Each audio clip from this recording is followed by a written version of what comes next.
So we'd just like to finish off by going over the basic setup and operation of the Mark III pump. And we'd like you to just keep in mind that this isn't a pump operation course. It's just the basics we wanted to get to you. If you need more information, go to the WaterX site or go to the user manuals for each of the pumps.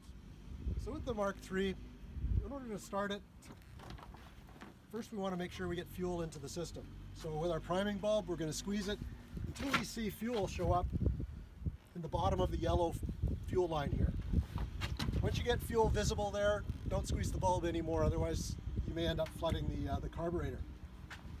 We want to switch the throttle lever here to the start position. We want to flip our ignition to the on position, and if the pump is cold, we want to put the choke on. You should get a kick in roughly 3 pulls. Okay, before we fire the pump, you want to make sure that the system is primed as well. We've got water into the pump casing, everything is tight, and then we're good to go.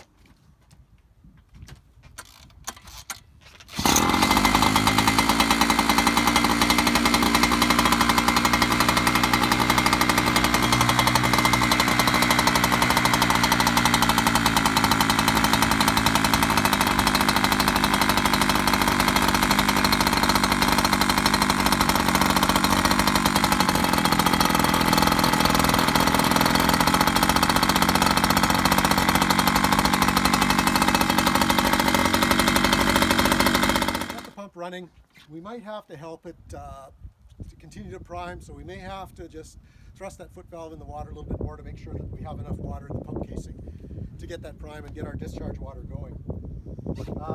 We want to make sure too that we idle the pump for about 2 minutes before we bring it up, before we bring the RPM up.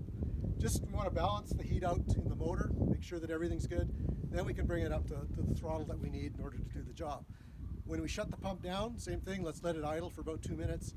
Let that temperature come down in the engine, balance out, and then after 2 minutes we can shut it down. So when we're shutting the pumps down, we want to make sure that the motor consumes all the fuel in the system.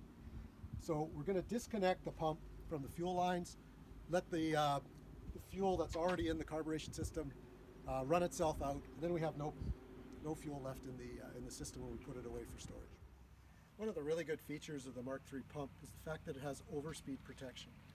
So what that does is if we run out of water, for instance, the pump starts to move a lot quicker, the engine RPM increases, and if the engine doesn't shut off, the pump will continue to churn until it basically burns out the seals of the pump. So we'll basically fry the pump.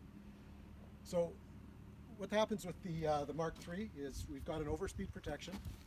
The newer versions come with an electronic overspeed switch, and it's electronic, it's automatic.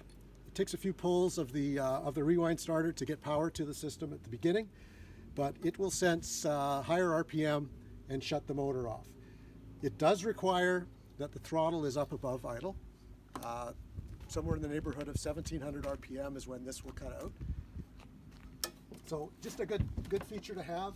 The older versions of the cutout switch is basically a cutoff switch that is controlled by air pressure. The flywheel creates air pressure, and it actually pushes on a plunger, which will kick out this switch here and break the contact and shut the pump down. If you're having trouble starting your Mark III pump, first thing to look for is that the overspeed switch is pushed in. Again, every time you're setting up a Mark III or you're checking a Mark III pump, on our daily routines, our daily checks, maintenance and checks, is shake the fuel. Make sure that we mix the fuel up before we start the pump. We want to make sure that we cover off any separation of the oil and the fuel, and we're not going to drag straight gas into the pump or into the motor and basically calf the motor.